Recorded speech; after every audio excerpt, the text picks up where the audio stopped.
ఒక side sir ఎవరు ఒక్క సైడ్ నుంచి రండి అందరూ ఈ పక్క వచ్చేసి ఇటు వచ్చేసేసి లేదు ఈ పక్క వచ్చేసి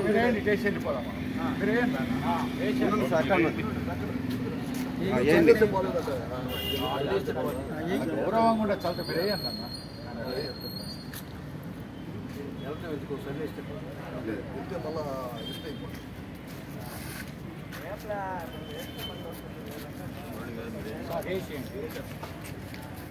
అన్న రాన్న కూర్చోకేసి సైడ్ వెళ్ళిపోతే కురవాడు వేసేసి నువ్వు కూడా వేసి వేస్తాలే మీరు అన్ని మాట్లాడుకోవాలి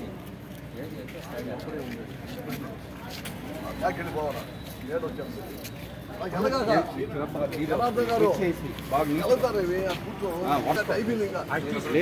వచ్చింది స్టేషన్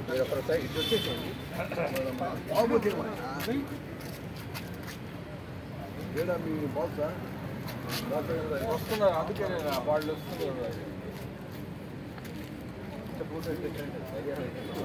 ಹೇಗೂ ಅಮರ್ಚಾರ ಕೊಟ್ಟಿರ್ತಾರೆ ಮೊದಲಿಗೆ ಮಾತಾಡ್ತಾರೆ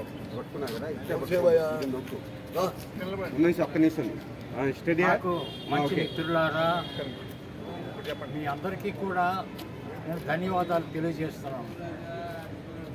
బాలసుబ్రహ్మణ్యం గారి జన్మదినం రేపు, కానీ మనం ముందస్తుగానే ప్రతి చోట కూడా ముందు చేసేటటువంటి కార్యక్రమాలు ఉన్నాయి.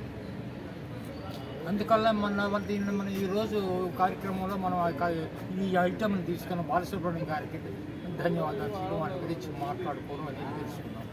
అసలు బాలసుబ్రహ్మణ్యం గారి జీవితంలోనే విభిన్నమైన మార్గాలు ఉన్నాయి. ఏమిటంటే వారు మొదట గాయకులు కాదు, నాటికల్లో బాగా తలమునకై ఉండేవాడు. ఆయన నిజంగా కూడా ఎవరు కామయ్య చాలా మంచివాడండి. శేషగిరీశం బాలసుబ్రహ్మణ్యం వీళ్ళకి ఒక మ్యాచ్ అది విజేత ఆర్ట్స్ అనేది స్థాపించారు కూడా. దానికి వ్యవస్థాపక అధ్యక్షుడుగా బాలసుబ్రహ్మణ్యం గారి, ప్రధాన కార్యదర్శిగా శేషగిరీశం గారు. చూశాను కొన్ని నిమిషాలు. పక్షి లేని దిక్కులు అని ఒక నాటిక వేస్తే నన్ను పిలిచారు. నాకు బాలసుబ్రహ్మణ్యం గారితో పరిచయం విఆర్ కాలేజీ స్టూడెంట్, ఆయన విఆర్ కాలేజీ స్టూడెంట్ కాదు, కానీ వాళ్ళతో ఫ్రెండ్షిప్ చేసి వాళ్ళతో కలిసి చేస్తుండేవాళ్ళు. నేను వెళ్ళి చూస్తే చాలా బాగా అద్భుతంగా నటించాడండి పసివాడు. నేను అప్పుడు అనుకున్నా పరిచయం కాల.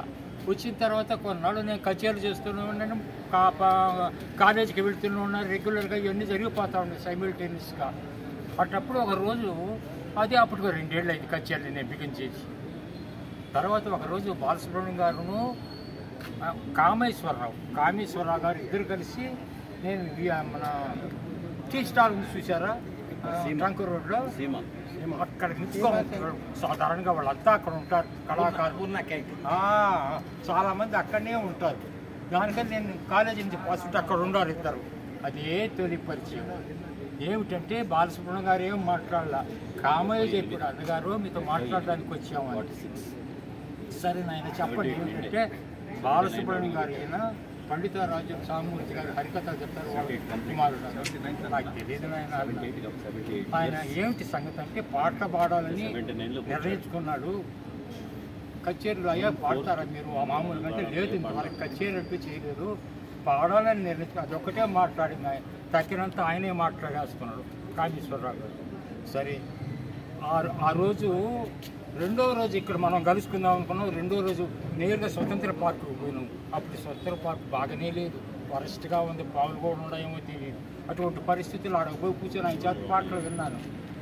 బాగుంది నాయన మీరేం పాడతారంటే, పిబి శ్రీనివాస్ పాటలు పాడతాను, ఘంటసాల గారి పాటలు రావు, తర్వాత ఏమిటి సుశీలమ్మ పాటలు పాడతారు, మహమ్మద్ రఫీ పాటలు కూడా పాడతారు. నాయన ఇవన్నీ ప్రస్తుతానికి పనికిరావయ్యా, ఇప్పుడు పాడాల్సింది ఘంటసాల పాటలు. అయ్యే కిరేజు మోజు దాని మీదనే ఉంది, అవి నేర్చుకోండి మీరన్నా.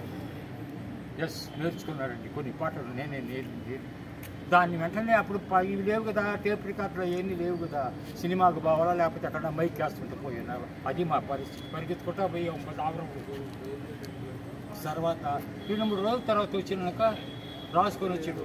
రే రాజు పిలిచినటువంటి పాటలు కొన్ని వినిపించాడు. బాగానే ఉన్నాయన్న, మీరు ఎన్ని రోజులు నేర్చుకోగలరో నేర్చేసేసుకోండి 5 పాటలు అన్న. నేర్చుకున్నాడు. తండ్రి ఎక్కడికి పోయాడో ఏడున్నాడు. బాగా పాటలు పాడడం, ఘంటసాల గారి పాడడం మామూలుగానే పాడతారు, స్పెషల్ ప్రత్యేకత ఏం లేదు. కానీ పిబి శ్రీనివాస్ గారి పాటలు అద్భుతంగా పాడతారు. ఆ విధంగా చూసుకున్న తర్వాత ఆయనకు మొదలు పెట్టాడండి. మొదలు పెడితే ఆర్కెస్ట్రా కావాలా, వాళ్ళకి ఎవరు ఉన్నాడు, వాళ్ళ నాన్నగారి తరఫున రాజారావు, మన హార్మోన్ శ్రీనివాసరావు, వాళ్ళిద్దరు ఉన్నారు. రమణయ్య తబలా, వీళ్ళు ముగ్గురు. వాళ్ళతో సరిపోదు నాయన, ఎట్లంటే నీవు నాలో మ్యాండల్ ఉంది, క్లారినెట్ ఉన్నాడు, మీకు అవసరమైనప్పుడు నాకుంటే పంపిరని ఆ విధంగా జరిగిపోతా ఉంది. వీళ్ళు సహకరించారు, మా ఆర్కెస్ట్రా వాళ్ళు సహకరించారంట. తర్వాత క్రమంగా సాగుతూ ఉన్నాయి. అది ఆయనకి ఎంత అభిమానం అంటే, సమయానికి నీకు ఉన్నా కూడా నాకు పంపిస్తున్నామని క్లారినెట్ను మ్యాండలిన్ను ఇద్దరు ఎవరిలో ఒకళ్ళు పంపించేవాళ్ళు ఖచ్చితంగా, లేకపోతే కష్టం వాళ్ళకి.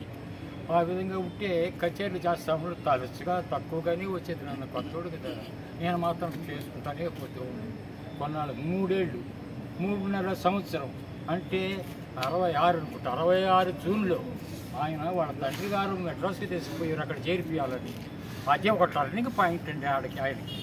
ఎందుకంటే మెడ్రాస్కి అడగపోయి కనిపిస్తే ఉంటే లాభం. అక్కడ పోయి కాలేజీలో చేరిన తర్వాత ఆ సినిమా వాళ్ళతో పరిచయాలు పెంచుకున్నాడు. అందులో ఆయన గాడ్ ఫాదర్ వచ్చి కోదండపాణి గారు, తర్వాత పద్మనాభం గారు, వాళ్ళిద్దరు తండ్రులు లాంటి వాళ్ళు. వాళ్ళు లేకపోతే బాలసుబ్రహ్మణ్యం గారు ఉండరు నా ఉద్దేశం. ఎందుకంటే పాడేవాడు ఉండరు, కావాల్సిన మంచి చుట్టూ తిరుగుతూ ఉంటారు పాండ్య బజార్లో. ఈయన వాళ్ళలో ఒకడు, కానీ కాలేజీకి పోయి వాళ్ళ దగ్గర పోయేవాడు. కోదండపాణి గారు ఆయన గమనించాడు, ఇందులో టాలెంట్ ఉందని. అవి తర్వాత పద్మనాభం గారితో పరిచయం చేయడం, పద్మనాభం గారు మంచి హృదయంతో సిరిసిరి మర్యాద రామంలో అవకాశం ఇస్తే మొదటి పాటలోనే హిట్ కొట్టేసాడండి. 4 ఉద్దాల అద్భుతమైన గాయకులు పడితే సుశీలమ్మ, పిబి శ్రీనివాస్, రఘురామయ్య గారు, వీళ్ళు ముగ్గురు, ఈయనతో కూడా 4, ఒక్కొక్కరికి